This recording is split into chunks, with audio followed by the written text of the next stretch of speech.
Totalnya berapa orang?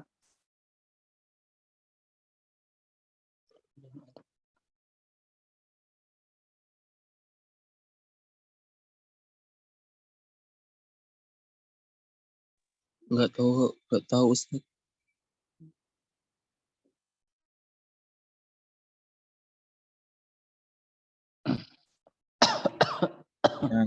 Yang list hadir ada 5 ya Ustaz ya.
Ya, kita mulai saja.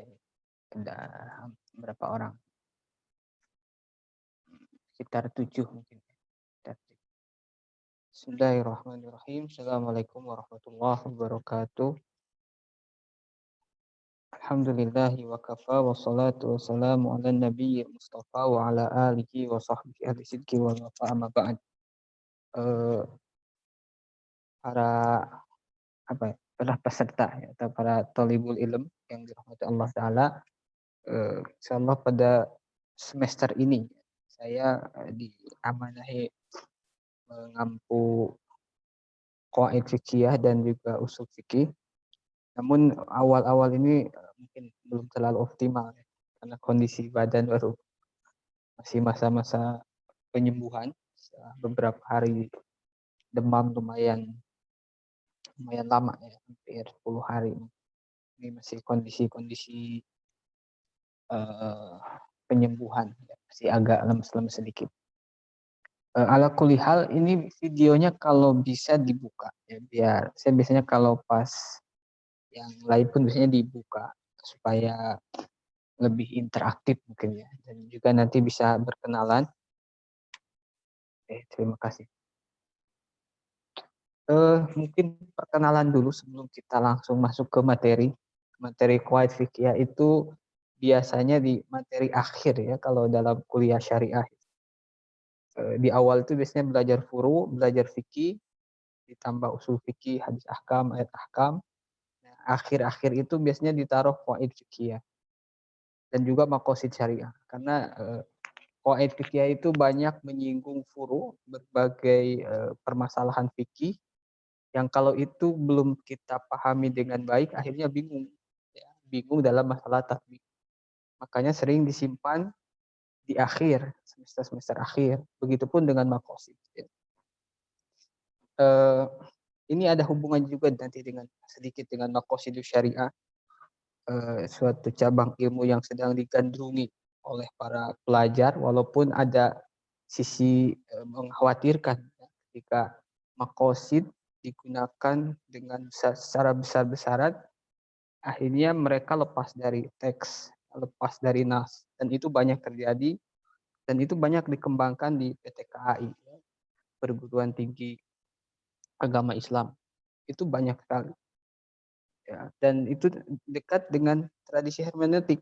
Hermeneutik itu kan sering melewati nas. Ya, mereka mencari maqasid, mencari inti pesan dari Quran ataupun hadis, lalu diterapkan dalam konteks sekarang, sehingga banyak nas-nas yang dilampaui. Itu berbahaya ya. Berbahayanya akhirnya nas atau teksnya itu ya tidak bisa beroperasi. Semuanya mengandalkan fikrun basyari, ya, mengandalkan nalar manusia masing-masing.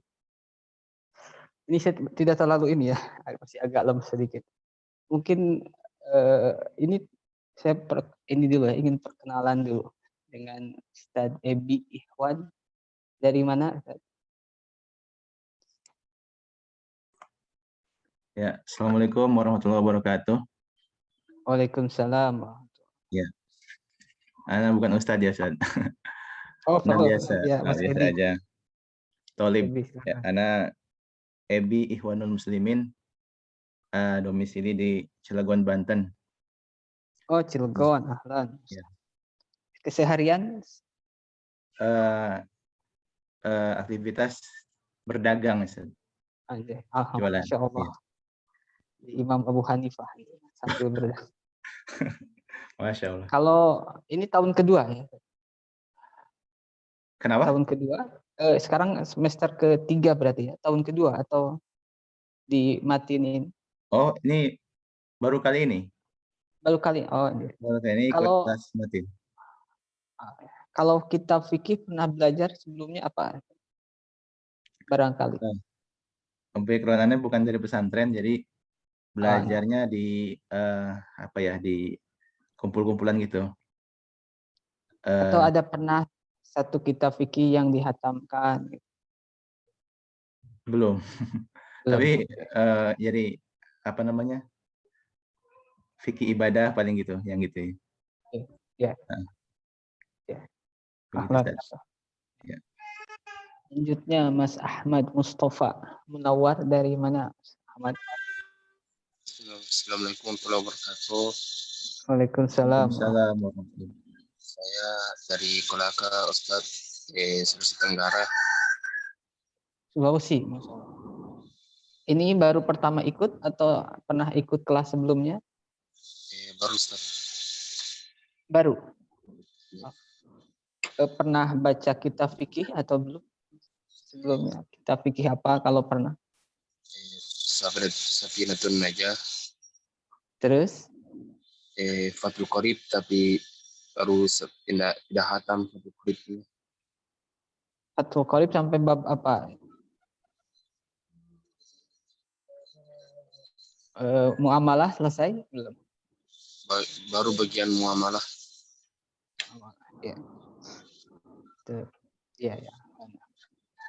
Selanjutnya siapa yang belum? Pak Ustadz Ibnu Subagio ada ya? Subagio. Ya Ustaz, perkenalkan nama saya Ibnu Subagio. aktivitas sekarang mahasiswa Di mana? di UII. Tad. Oh, Jogja. Iya, Ah, iya, iya. Jurusan apa? teknik lingkungan. Tad. Oh, Masya Allah. Ya, ya. Pernah belajar kitab fikih atau belum sebelumnya? Kalau kita fikih itu matan Abu Suja dari kitab zakat sampai kitab muamalah. Kebetulan yang kitab muamalah yang ngajar Ustadz. Siapa? Yang ngajar Ustadz saat ini dulu. Ini SMP. siapa? Oh, Ibnu Subakir. Ya, ya, ya. Saya nggak kelihatan. Ahlan, ahlan. Ya, kalau di dulu nggak ada ini ya. Itu masih dasar, sangat dasar Iya. sekali. Karena memang disesuaikan iya. dengan levelnya ya. Iya, SMA pun mungkin tidak selesai itu bab iya. nikah itu. Bab Ahlan. nikah baru setengahnya, ya, Ustaz. Ya, ya. Ini pernah ikut kelas sebelumnya atau baru? Saya baru, Ustaz. Baru. Oh, oke. Ini kan setahu saya ada yang kelas dasar ya, yang dari fikih kitab sama ya, matan Abi Suja dari awal sampai akhir. Kemudian ada apa bahasa dan sebagainya. Ini yang tingkat ahlan usah. Siapa? Ustaz Darul Aman, Pak Ustaz Darul Aman. Dari mana, Pak? Dari Tanjung Balai, Pak. Dari Tanjung Tanjung Balai, Sumatera Utara. Masya Allah, ya. Oke. Ini pernah belajar kitab fikih sebelumnya, Pak? Ikut Matin Duha pernah. Ini lagi jalan pernah. ini. Udah Ya, akhir-akhir lah itu. Matin Duha. Kitab apa itu? Nawak. Alah. Matan Abi Suja bukan? Matan Nabi Suja juga pernah, Ustaz. Online. Bisa online. Sampai selesai? Belum, Ustaz. Lagi masih bab zakat kayaknya. Zakat. Zakat. Iya. Oh, Matin Duha sudah selesai atau masih, Pak? Masih ya? Masih jalan September akhir ini, Ustaz. Matin Duha angkatan pertama. Iya. Itu ada pelajaran nahwu sorofnya ya? Atau tidak? Nggak ada, Ustaz. Saya ikut yang lain juga. Ikut program bisa online itu. Bisa. Oh, bisa. Ya. Bimbingan bahasa Arab. Iya. Bisa online ya. Halan Pak Darul Aman. Selanjutnya Mas Akhbar Ali. Ada Akhbar Ali. Ya, Ustaz. Dari mana? Saya daripada Malaysia, Ustaz. Malaysia? Iya, saya. Iya. Pernah belajar fikih? Enggak ada, Ustaz. Fikih? Basic saja, tak pernah belajar. Ya. Atau belum pernah ikut yang kelas fikih gitu? Belum Enggak pernah, Ustaz. Baru mati ni 6 bulan saya masuk kelas Arab.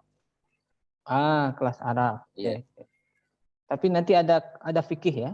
Setelah kelas Arab ada fikih ya? Iya, insyaallah. Ya. Ahlan.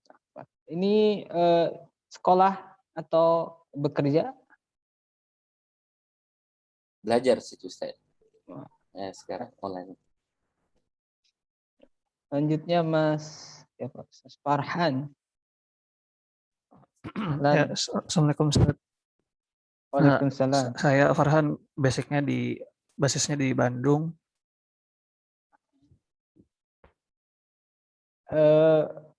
Sambil kuliah atau gimana? Baru lulus, sudah kerja sekarang. Universitas mana? Di Jogja, Ustaz, dulu. Jogja. Ya. Saya di Klaten ini, dekat Jogja. Malah. Pernah belajar kitab fikih sebelumnya atau? Dulu pakai matan goyah itu, tapi babnya dipilih-pilihin, nggak beres. Ya. Ya, tuh. Ahlan. Asli dari Bandung bukan? Rumah Bandung sih, tapi bapak ibu bukan orang Sunda. Oh iya. Dari lahir tapi di Bandung. Ahlan. Lahir di Bandung. Ahlan Mas Kang Farhan. Selanjutnya siapa yang belum ya? Pak Supriyadi mungkin. Supriyadi. Itu beliau ada meninggalkan pesan di chat. Tad. Oh, ada di bawah. Sebentar ya.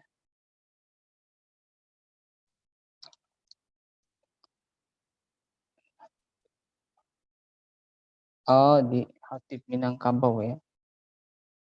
Insyaallah Khatib.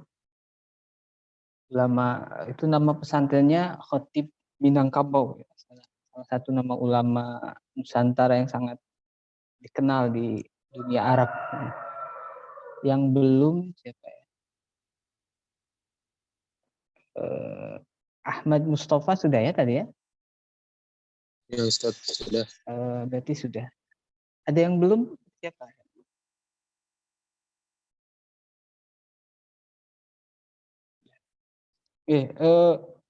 Salah satu yang ingin saya sampaikan bahwa kajian usulul ahkam yang berhubungan dengan hukum memang basicnya itu furu ya, basicnya itu fikih furu. Masail-masail furu'iyah itu sangat menjadi basic.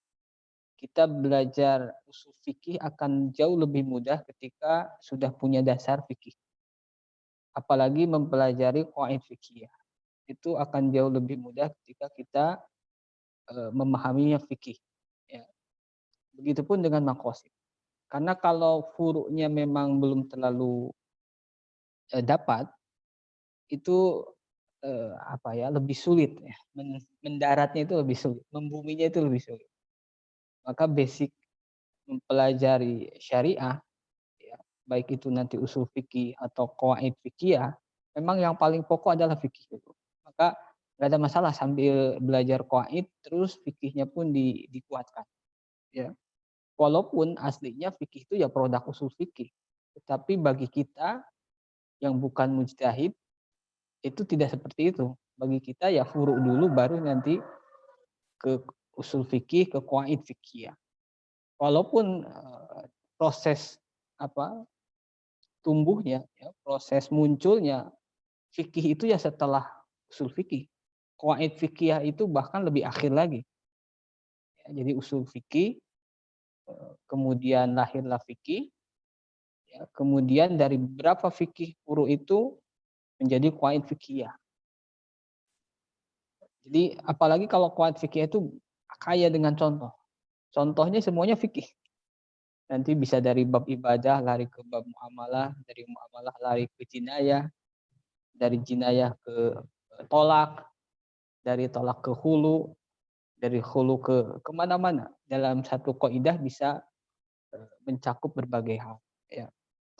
Bahkan nanti misalnya kaidah yang pertama ya al-umur bimaqasid, hampir sulusu abwabil fikhi, ya, qaid ini hampir masuk ke sepertiga sulusai arba, ya, masuk ke 3/4-nya fikih. Ya, itu nanti kita pelajari. Nah, itu mungkin. Saya tidak tahu ini di ngeprint kitabnya atau pakai PDF. Kalau saya sarankan di print karena nanti bisa dicoret, dibaca, kemudian ada yang iskal bisa dituliskan. Nah, itu jauh lebih utama daripada PDF ya. Atau kalau lebih bagus lagi beli. Saya tidak tahu jualannya di mana.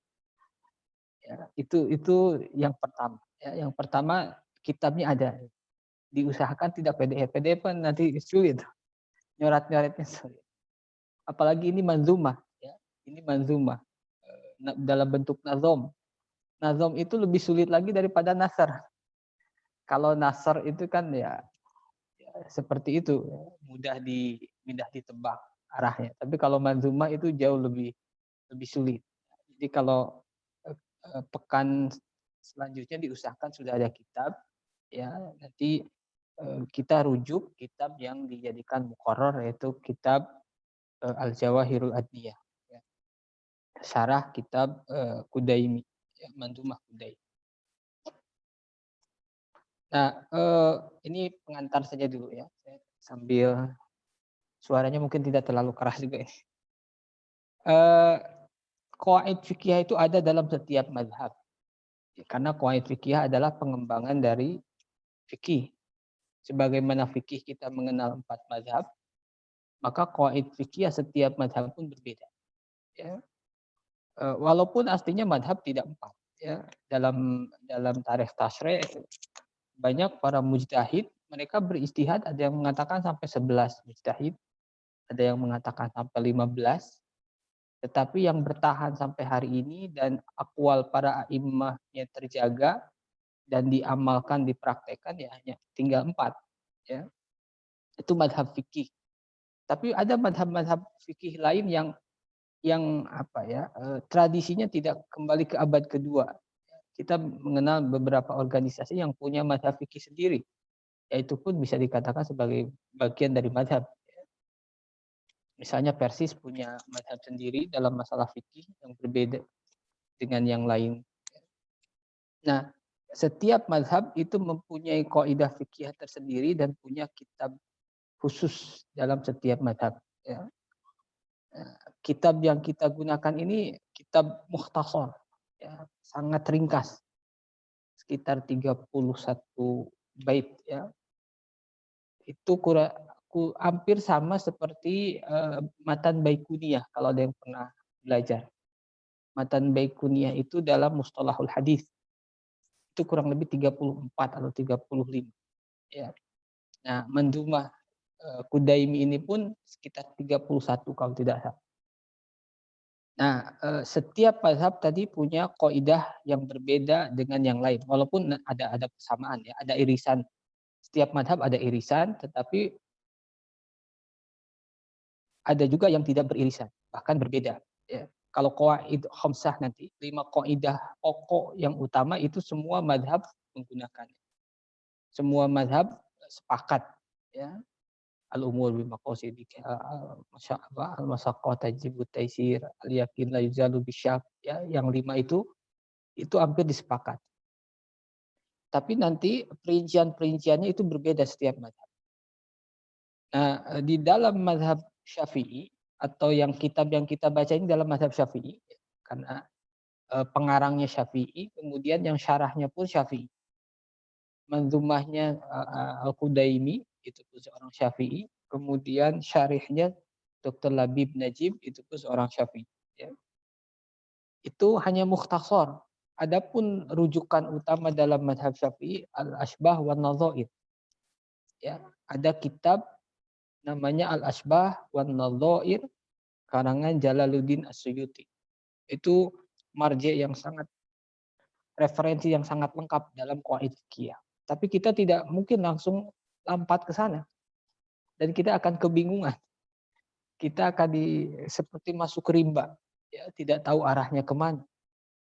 Tapi kalau asasnya, pokoknya nanti kalau sudah ya, level keilmuannya sudah meningkat, kita bisa merujuk kepada kitab Al-Ashbah wan Nadhair karangan Imam Jalaluddin As-Suyuti.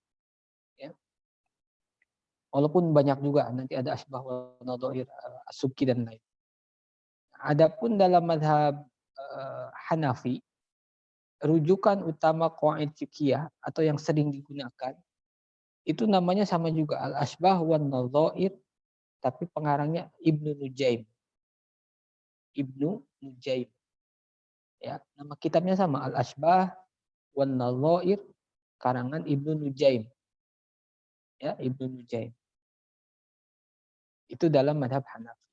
Dalam mazhab Hambali ada qawaid fiqhiyah atau biasa disebut juga Al-Qawaid karangan Ibnu Rajab Al-Hambali. Itu rujukan utama qawaid fiqhiyah dalam mazhab Hambali. Karangan Ibnu Rajab Al-Hambali, nama yang cukup familiar. Beliau Ibnu Rajab ini selain fokus dalam qawaid fiqhiyah, beliau juga dalam ilmu hadis. Beliau punya kitab Syarah Ilalil Hadits Lit-Tirmidzi. Ini kitab dalam ilmu ilal yang banyak dijadikan rujukan. Ya, Syarah Ilal At-Tirmidzi karangan Ibnu Rajab Al-Hambali. Banyak ya, nama Ibnu Rajab banyak dikutip juga dalam quote-quote itu biasanya. Kemudian dari mazhab Maliki ada juga kitab rujukan utama yaitu Al-Qawaid juga namanya. Karangan Imam Al-Maqarri, ya, Al-Maqarri. Bukan Mukri. Ya. Kalau Mukri itu Syafi'i, ini Al-Maqarri. Dia punya kitab Al-Qawaid. Al-Qawaid. Nah, itu beberapa rujukan utama dari setiap mazhab. Selain itu ya banyak. Dalam mazhab Syafi'i banyak sekali. Mazhab Maliki banyak sekali. Tapi yang sering menjadi rujukan utama ketika ingin melihat qawaid mazhab Syafi'i, Asbah wa Nadhair Jalaluddin Suyuti. Maliki Al-Qawaid Imam Al-Maqarri. Ya, mazhab Hanafi Asbah wa Nadhair karangan Ibnu Nujayb. Ya. Dan perkembangan atau kajian qawaid fikih hari ini lumayan berkembang, bergeliat. Kalau dulu orang mengkaji ya qawaidnya langsung, tapi sekarang studi dirosah, kajian tentang qawaid fikih semakin hari semakin bergeliat. Buktinya apa? Karya-karya yang tulisan-tulisan tentang qawaid semakin banyak, baik itu skripsi atau tesis ataupun disertasi, itu banyak yang membahas atau mengkaji salah satu sisi dari qawaid fikih. Ada satu proyek besar penulisan qawaid fikih dipelopori oleh Al-Burnu, ya, Al-Burnu. Beliau kalau tidak salah punya kitab Mausu'ah Qawaid Fikih. Tapi setahu saya belum selesai. Namanya juga Mausu'ah, ya, Mausu'ah Al-Qawaid Al-Fiqhiyah. Jadi ensiklopedi Qawaid Fiqhiyah. Itu proyek besar. Seorang Burnu. Tidak tahu sekarang sudah jilid berapa, ya, sambil jalan. Sebagaimana Dr. Hasan Hitu punya proyek besar juga menuliskan tentang fikih Syafi'i. Nggak tahu sekarang sudah sampai jilid berapa. Itu proyek-proyek intelektual ulama kita sekarang. Ya. Nah, lalu kalau ingin belajar qawaid fikih, bekalnya apa? Ya, yang paling utama tadi sudah saya sampaikan, yang paling penting adalah furu. Furu itu ya fikih. Ya. Itu modal utama. Ya. Makanya biasanya di jamiah atau di lembaga pendidikan qawaid fikih itu tidak ditaruh di awal, itu jarang, enggak, atau mungkin saya belum menemukan. Qawaid fikih itu di akhir. Setelah furu'nya dia paham, furu'nya dia pelajari, ya, fikih-fikih secara terperincinya dia pelajari, baru nanti di akhir diberikan qawaid fikih untuk menggabungkan furu-furu yang terpencar. Rata-rata di mana-mana seperti itu, ya. Di Ma'had Ali Ibnu Abbas misalnya, itu pun di akhir, ya, di semester ke-6. Jadi di awalnya belajar fikih, usul fikih, di akhir-akhir qawaid fikih. Begitupun maqasid, ya, yang sekarang sedang dirayakan oleh banyak orang, ya. Itu pun biasanya di akhir. Kalau maqasid di awal nantinya tidak manfaatnya kurang terasa, ya. Nah, kalau yang pernah belajar fikih mungkin silakan sambil nanti dimurojaah lagi. Ya, sambil dibaca-baca lagi.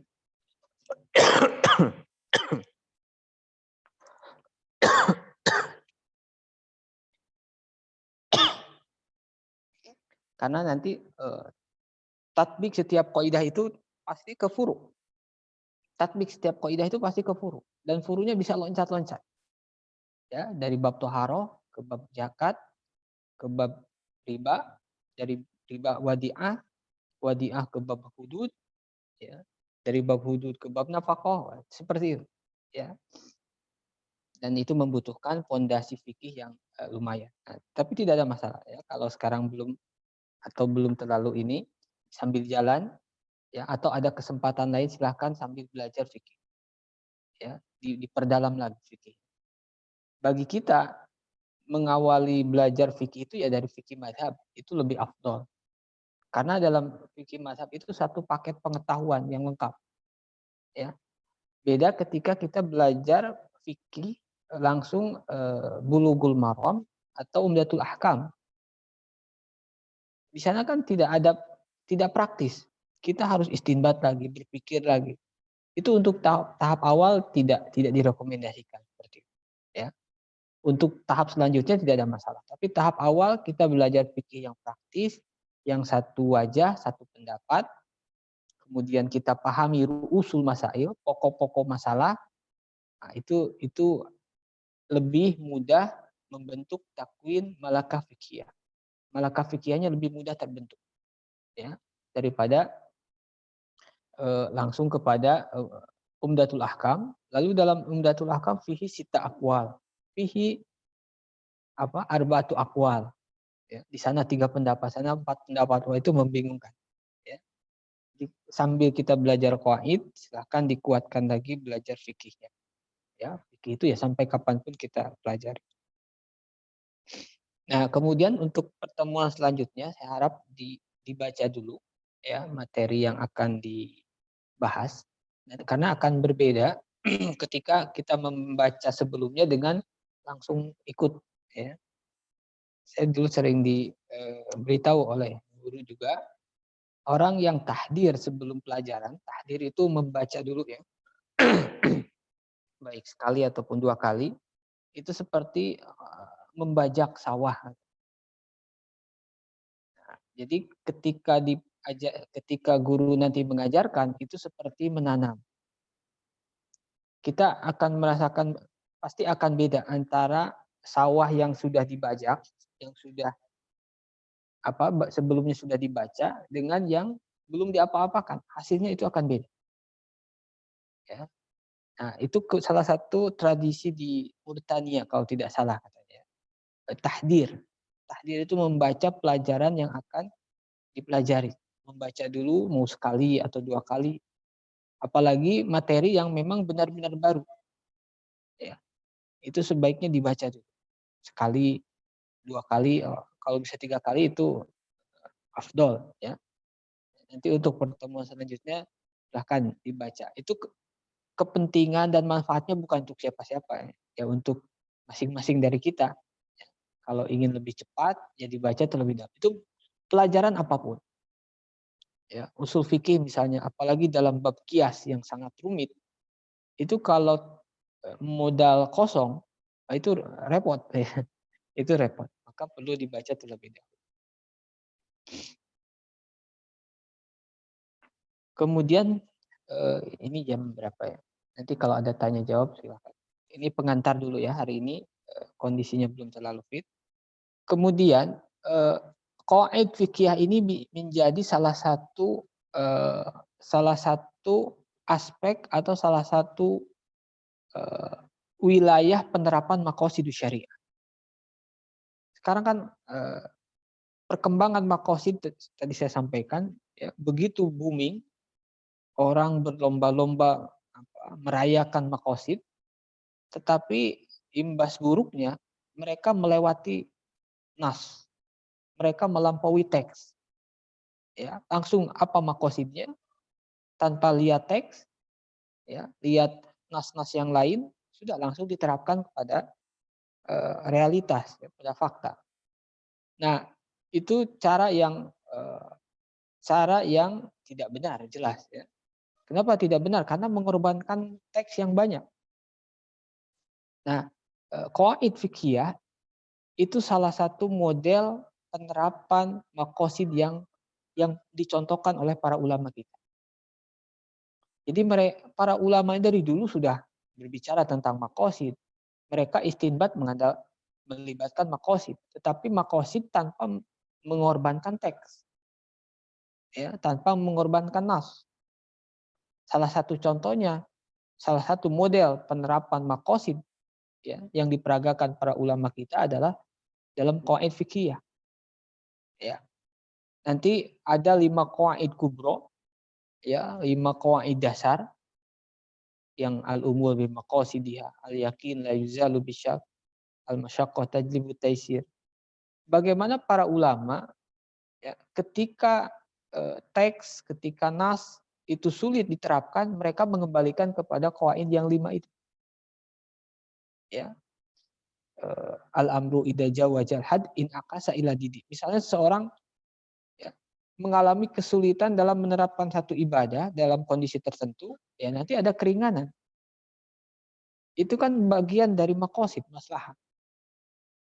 Jadi tidak ujuk-ujuk langsung semuanya boleh limaslahat, tapi melalui proses nas dulu, teks dulu.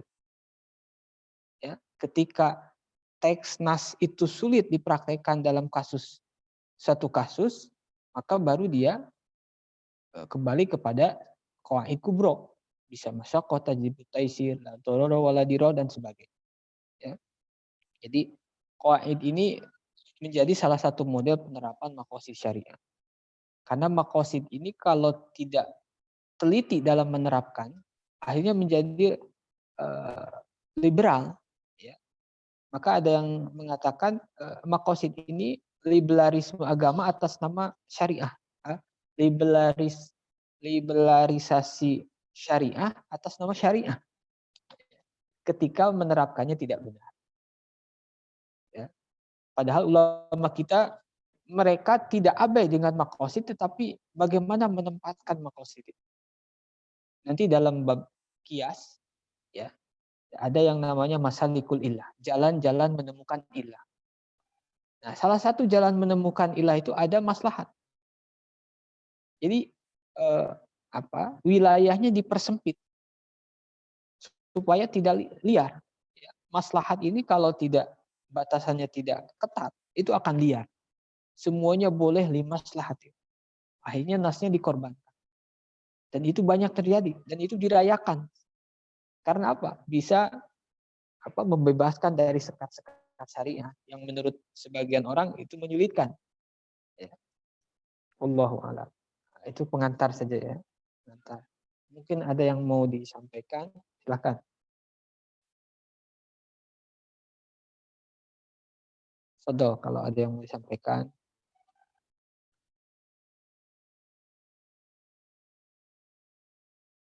Pekan depan, insya Allah sudah ini ya, kita masuk ke kitab. Mudah-mudahan semuanya sudah pegang kitabnya. Ya. Mudah-mudahan kondisi fisik pun sedang ini ya, sudah lebih baik. Silakan kalau ada yang mau disampaikan. Ustaz, tadi kan Silakan. posisi qawaid fikih itu kan kalau dalam dasar hukum itu kan ada Al-Quran, Sunnah gitu kan, kalau sahabat dan qiyas. Nah, qawaid fikih ini setelah itu atau gimana, Ustaz? Ya, itu perdebatan juga ya. Apakah qawaid fikih itu bisa jadi sandaran istinbat ahkam atau menjawab permasalahan atau tidak? Itu aslinya perdebatannya lumayan kuat ya. Ada yang mengatakan qawaid ini laisa illa jam'ul furu'. Qawaid ini tidak lain kecuali mengumpulkan furu-furu yang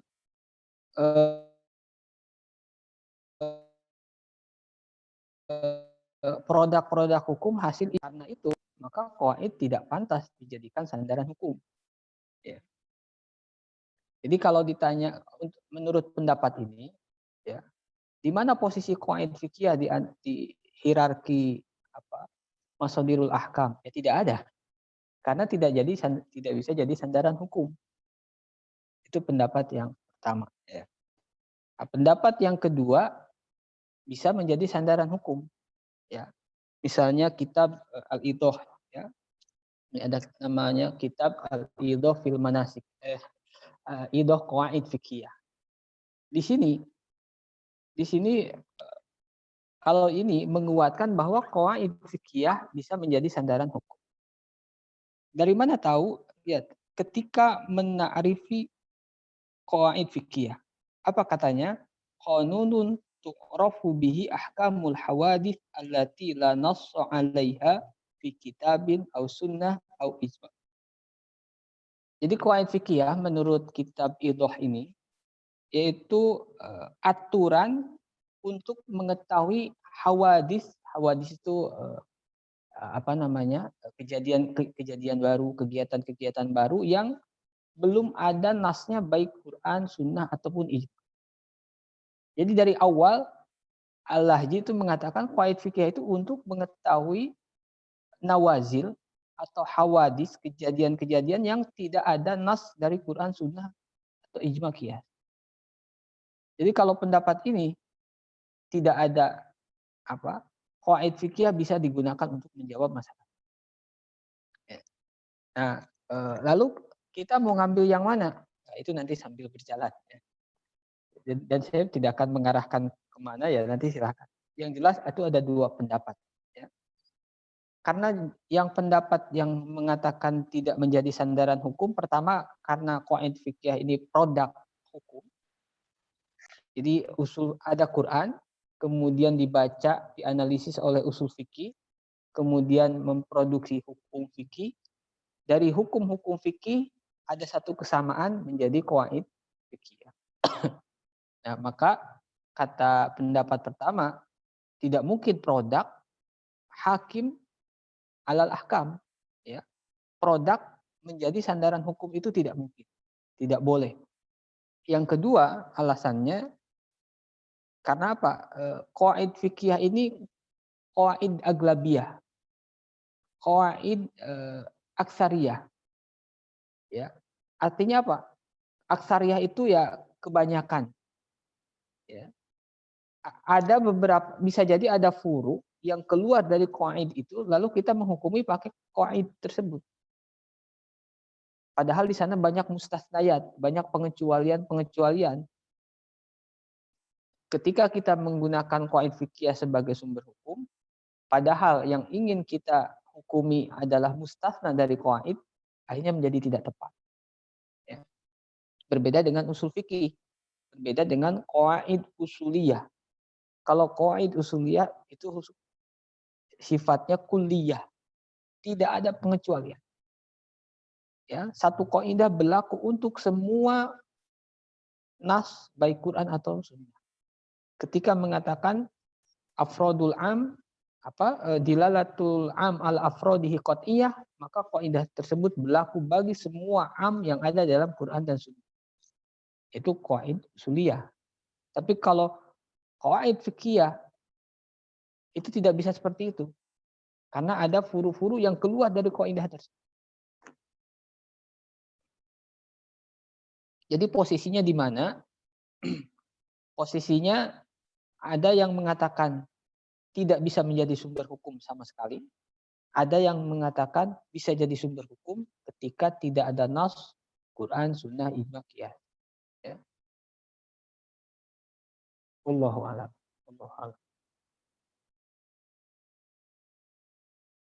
Oh, ada lagi ya? Atau mau dilanjutkan yang tadi? Barangkali kurang puas.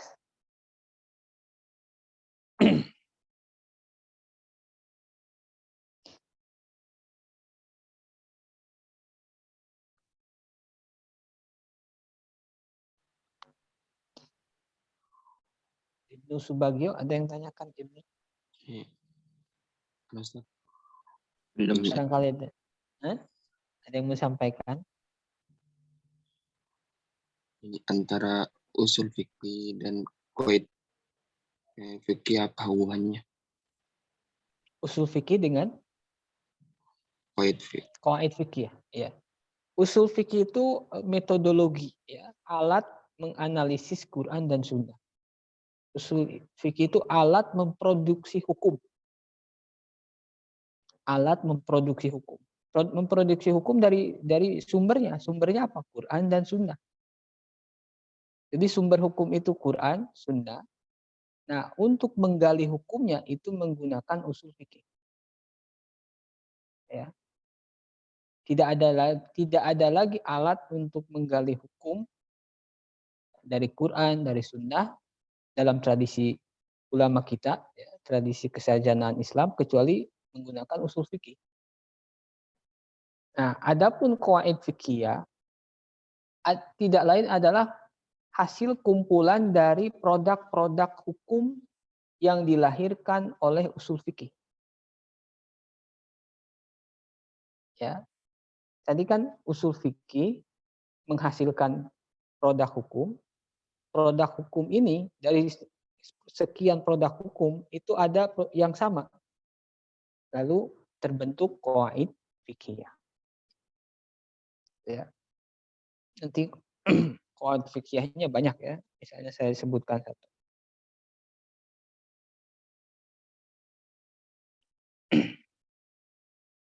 Misalnya al-ijtihad la yunqadu bil ijtihad.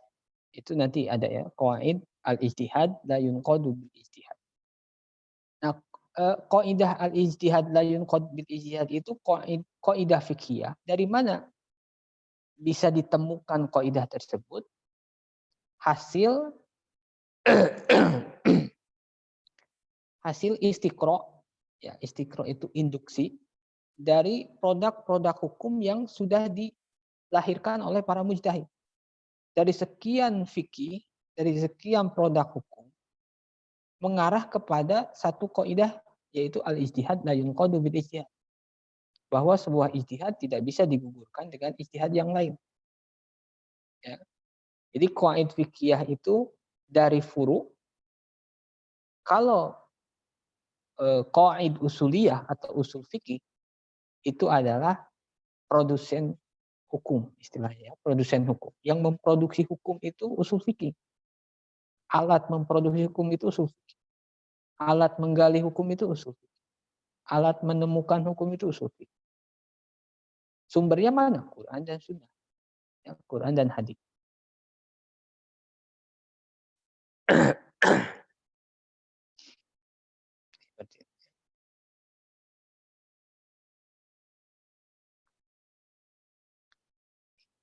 Barangkali ada lagi silakan.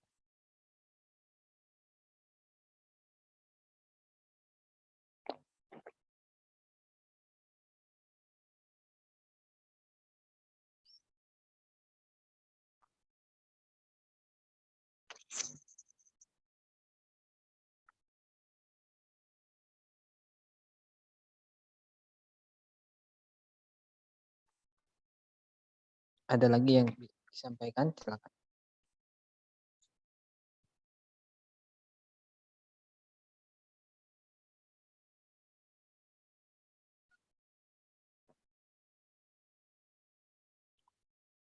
Kalau tidak ada, ini jam berapa ya? Sudah?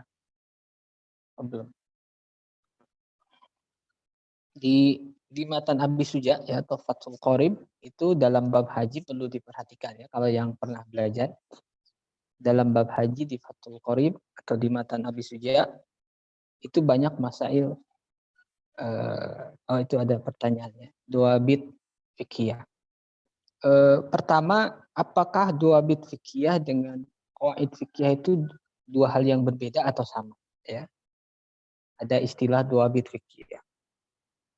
Ada yang mengatakan sama, ada yang mengatakan beda. Tapi itu perbedaannya pun tidak terlalu signifikan. Yang mengatakan beda, kalau qawaid fikih itu satu kaidah berlaku untuk banyak bab. Jadi tidak hanya terbatas pada satu bab, misalnya bab tolak. Tapi bab tolak berlaku, bab wadiah berlaku, bab iqrar berlaku. Itu disebut dengan kaidah fikih. Kemudian dawabit fikih menurut yang membedakan dengan qaid adalah kaidah yang hanya berlaku pada satu bab tertentu. Jadi tidak bisa dibawa keluar dari bab tersebut karena ya memang ruang operasinya hanya di sana. Ya, disebutnya dawabit fikih. Contohnya apa ya? Saking banyaknya. Dalam kitab fikih itu tersebar qaid dan dawabit. Nah, lalu posisinya di mana? Dawabit fikih itu sama seperti qaid fikih. Ya, dawabit fikih itu produk usul fikih. Ya. Dawabit fikih itu furu yang digabungkan tapi dalam satu bab tertentu. Ya, itu disebut dengan dawabit fikih. Jadi posisinya ya sama, ulama berbeda pendapat apakah dawabit itu bisa menjadi sandaran hukum atau tidak. Ada dua pendapat lagi. Pendapat pertama tidak bisa, pendapat kedua boleh. Ya. Itu disebut dengan dawabit fiqhiyah. Ya. Nah, qawaid fiqhiyah itu banyak sekali. Tapi yang dicantumkan dalam kitab Jawahirul Adniyah atau dalam Mandhumah Kudaimi ini qawaid kubro 5 ditambah 30 qawaid yang banyak digunakan. Jadi kurang lebih 35 kaidah. Kalau dalam Asbah wa Nadhair itu sekitar 60 ya, 60. Tapi 60 kaidah itu sudah banyak membawahi huruf-huruf yang lain.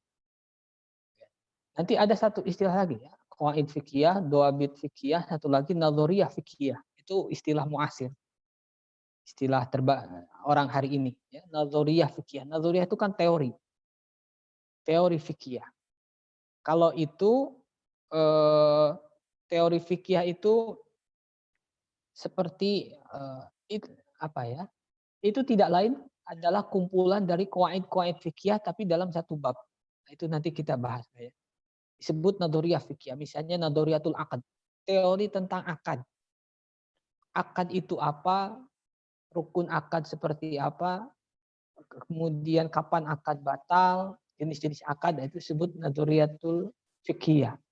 Itu pengembangan dari qawaid fikih. Ya, walaupun banyak sekarang dipisahkan menjadi pelajaran tersendiri namanya nadhoriyah fikih. Sebagian ulama tidak menerima istilah nadhoriyah. Nadhoriyah itu kan teori. Padahal itu berdasarkan Quran dan Sunnah misalnya. Sebagian lagi tidak keberatan dengan istilah nadhoriyah. Walaupun itu berasal dari Quran dan Sunnah, tapi kan hasil ijtihad manusia. Hasil penalaran manusia. Ya. Quran Sunnahnya benar, tapi hasil ijtihadnya bisa benar, bisa tidak. Ya. Allahu a'lam. Nanti di syarah Kudaimi itu ada juga ya, dawabit fiqhiyah kalau tidak salah. Bedanya qawaid dengan dawabit. Ada yang membedakan, ada yang menyamakan. Ya, itu bedanya pun tidak terlalu berpengaruh besar. Hanya qawaid itu berlaku di beberapa bab, tidak hanya pada satu bab. Adapun dawabit hanya berlaku pada satu bab. Ya. Misalnya dawabit fikih itu seperti al-ibra' anil majhul la yasih. Al-ibra'u anil majhul la yasih. Ya, membebaskan sesuatu yang majhul itu tidak sah. Itu dawabit fikih. Hanya pada masalah akad saja. Kemudian misal dawabit fikih itu al-ibra' an-nazar bil majhul yasih. Nazar dengan sesuatu yang majhul itu kan boleh. Itu hanya dalam bab nazar saja. Seperti itu. Allahu a'lam.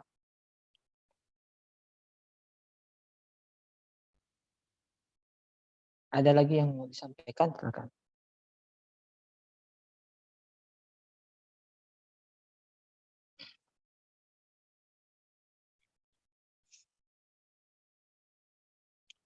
Kalau tidak ada cukup sekian ya.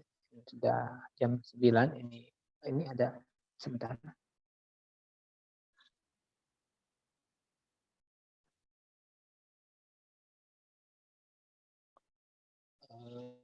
Baru pengantar, insyaallah pertemuan selanjutnya kita masuk ke kitab ya, yang kitab Jawahirul Adniyah, Syarah Mandhumah Kudaimi.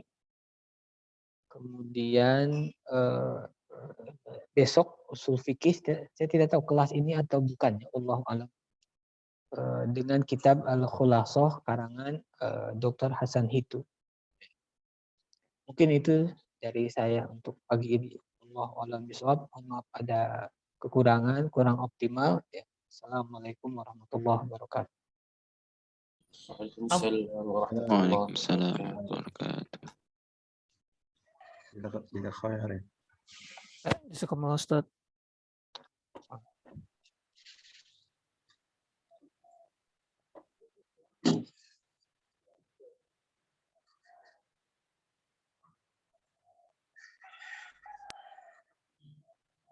Oke.